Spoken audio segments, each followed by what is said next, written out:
నమస్కారం. కథను వినబోయే శ్రోతలకు చందమామ కథలపై ఆర్కే స్వాగతం. మీకు ఈ కథ నచ్చితే లైక్ చేయండి, షేర్ చేయండి, సబ్స్క్రైబ్ చేసి గంట సేపులకి ఆల్ నొక్కకుండా కూడా మర్చిపోకండి. ఇలా చేయడం వల్ల నేను పెట్టబోయే తదుపరి వీడియోలన్నీ కూడా మీరు చూసి ఆనందించవచ్చు. మీ సూచనలు, సలహాలు కామెంట్ల రూపంలో తప్పక తెలపండి. అది మాకు ఎంతో ఎంకరేజింగ్గా ఉంటుంది. Thank you very much. ప్రస్తుతం చెప్పబోయే కథ పేరు పిసినిగొట్టు గ్రామస్తులు. కోసిల అనే గ్రామంలో రామన్న అనే పిసినగొట్టు ఉండేవాడు. అతను ఇరుగు పొరుగు వాళ్లకు డబ్బులు అప్పుపెట్టి దారుణమైన వడ్డీ వసూలు చేసేవాడు. అతను పరమ క్రూరుడు. డబ్బుతో అతనికి జీవితంలో మరేదీ లేదు. బాకీలు తీర్చలేని వాళ్ళ ఇళ్ళు, వాకిళ్ళు స్వాధీనం చేసుకునేవాడు. ఈ విషయంలో అతనికి నా వాళ్ళు అన్న విచక్షణ కూడా లేదు. అతను తన ఒక్క కూతురికి పెళ్లి చేసి పంపేసి ఆమెను అల్లుణ్ణి తన ఇంటికి తిరిగి పిలిచిన పాపాన పోలేదు. తన భార్యను తిండి పెట్టకుండా చంపేశాడు. తన తండ్రి రోగంతో మంచాన పడితే వైద్యం లేకుండా సావనిచ్చాడు. రామన్న కడుపు నిండా తిండి, ఒంటి నిండా బట్ట కట్టి ఎరగడు. తన తండ్రి ఏనాడో కట్టించిన ఇంటిని కనీసం మర్మత కూడా చేయించి ఎరగడు. అలాంటి పరమనీచుడైన రామన్నను గ్రామస్తులు మనస్ఫూర్తిగా ద్వేషించేవారు. అక్కరపడి డబ్బు కావలసిన వాడు తప్ప అతని గడప ఎవ్వరూ తొక్కేవారు కాదు. మందు మాకు లేకుండా అతని తండ్రి చావటం చూడగానే గ్రామస్తులకు అతని మీద క్రోధం పుట్టుకొచ్చి అతనికి బాగా బుద్ధి చెప్పాలి అనుకున్నారు. అలా అనుకున్న వారిలో సోమనాథుడు అనే తెలివైన కుర్రవాడు కూడా ఉన్నాడు. వాడికి ఎలా బుద్ధి చెప్పాలి అనేది బాగా ఆలోచించి ఒక నిర్ణయం తీసుకుని తన నిర్ణయాన్ని మిత్రులకు చెప్పాడు. అతను తన మేనమామ వద్ద చాలా ఇంద్రజాల విద్యలు నేర్చాడు. నిజమైన సోమనాథు, రామన్న అంతకంతకు మితిమీరిపోతున్నాడు. కానీ అతనికి బుద్ధి చెప్పడం ఎలా? అతని దగ్గర డబ్బున్నది. డబ్బున్నవాడు శక్తిమంతుడే కదా అన్నాడు గ్రామ పెద్ద రాఘవుడు.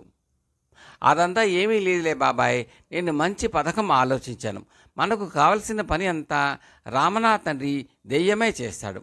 బతికి ఉండగా తండ్రిని లక్ష్య పెట్టిన రామన్న దెయ్యమైన తన తండ్రి ఆజ్ఞలను నిర్లక్ష్యం చేయటానికి వీలు లేకుండా చేస్తాను అన్నాడు సోమనాథుడు. అదెలా అని అందరూ ఆశ్చర్యంగా అడిగారు. సోమనాథుడు రహస్యంగా మిగిలిన వారికి తన పథకం వివరించి చెప్పాడు. ఆ పథకం పారుతుందని, రామన్నను మభ్యపెట్టి గ్రామానికి కొత్త పాఠశాల భవనం కట్టించవచ్చునని వారికి నమ్మకం కలిగింది. రామన్న తండ్రిని ఊరి బయట ముక్తాపూర్ వెళ్లే దారిలో ఒక రొంపి సమీపంలో దహనం చేశారు.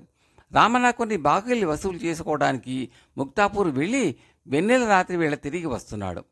బాకీ వసూలుతో వడ్డీ మొత్తం చాలా వచ్చిన ఆనందంలో అతను తన గార్ధప కంఠం నుంచి గట్టిగా పాడుతూ మైదానం మీదుగా వస్తున్నాడు. రొంపిని సమీపిస్తూ ఉండగా అతనికి కొంచెం భయం పట్టుకుని మరింత గట్టిగా పాడసాగాడు. అతని తండ్రి దహనం అయిన చోట పెద్ద వటవృక్షం ఉన్నది. రామన్న అక్కడికి వచ్చేసరికి ఒక కొమ్మ విరిగి అతని ముందు పడింది.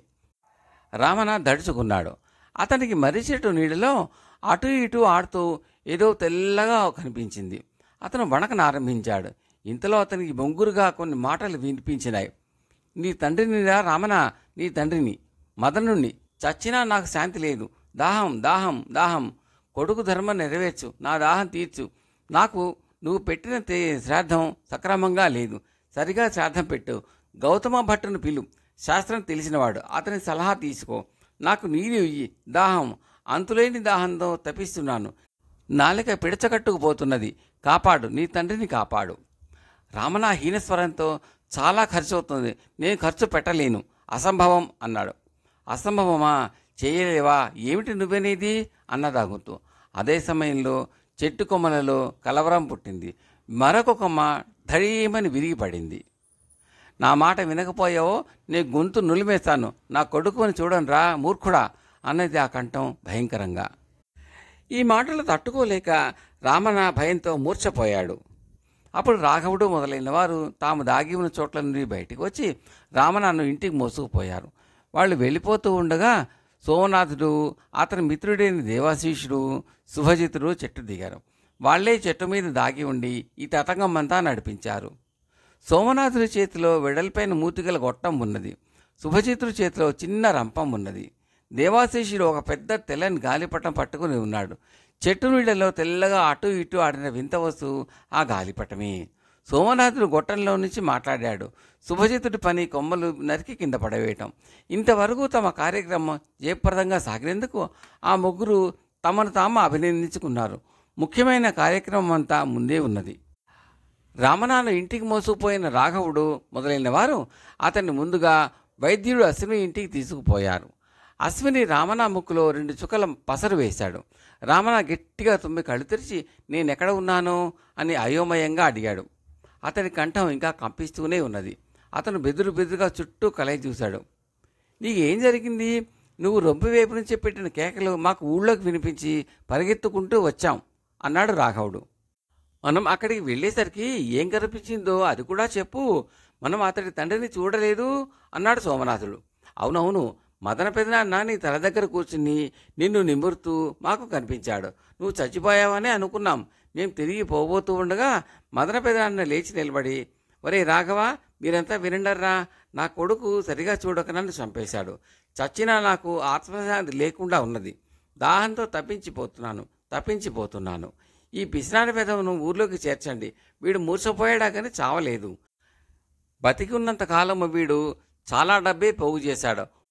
ఒక్క సత్కార్యానికి కూడా ఒక్క దమిడి ఖర్చు పెట్టిన పాపాన పోలేదు. ఇరుగు పొరుగు వాళ్ల పట్ల కూడా దారుణంగా ప్రవర్తించాడు.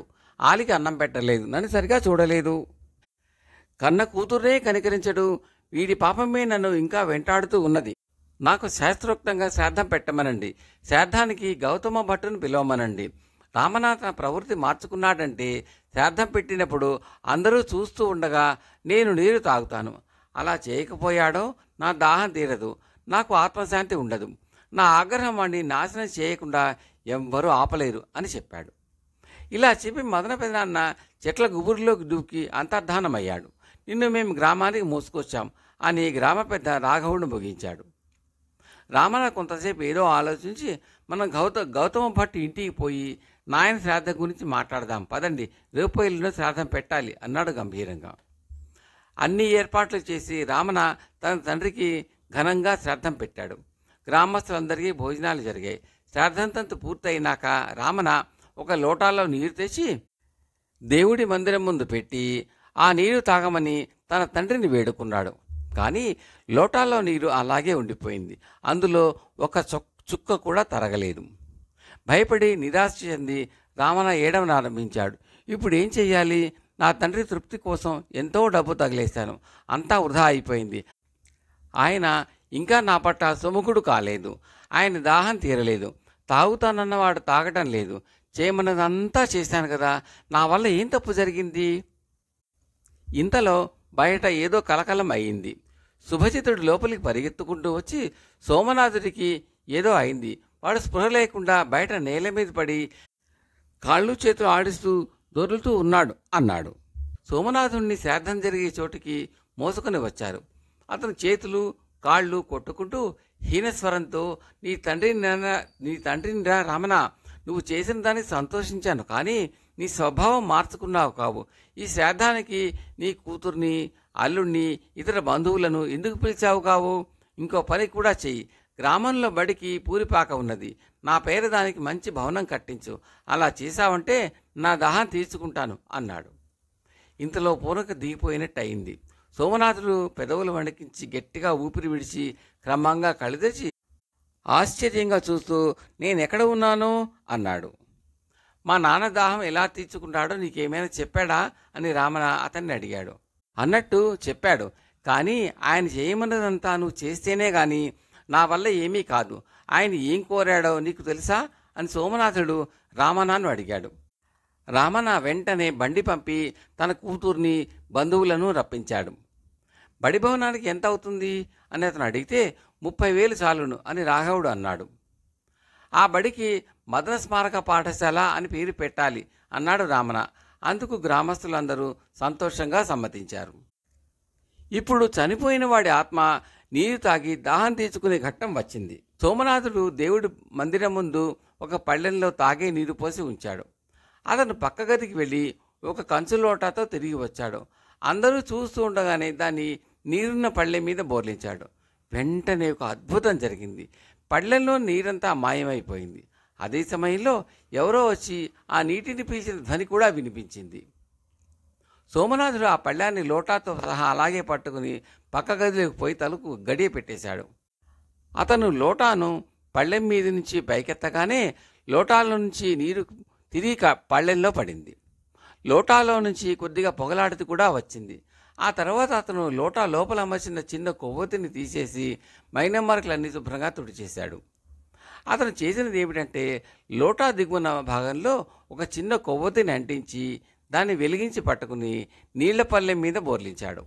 కొవ్వొత్తి మండుతూ ఉండడం వల్ల లోపల గాలి పలచబడి దాని పీడన శక్తి తగ్గిపోయింది. లోటాను నీటి మీద బోర్లించగానే పళ్ళెంలో నీరంతా పెద్ద చప్పుడుతో లోటాలోకి ఎక్కింది. సోమనాథుడు ఇంద్రజాల విద్యలో సిద్ధార్థుడు కావటం చేత చూసేవారికి ఎలాంటి అనుమానం కలగకుండా ఇదంతా చేశాడు. సోమనాథుడి ఎత్తు పూర్తిగా పారింది. గ్రామస్తులు చాలా సంతోషించారు. అతని రహస్యం ఎదిగిన వాళ్ళు దాన్ని భద్రంగా దాచారు. రామణ పూర్తిగా మారిపోయాడు. గొప్ప పాఠశాల భవనం కూడా వెలిసింది. కథ సమాప్తం.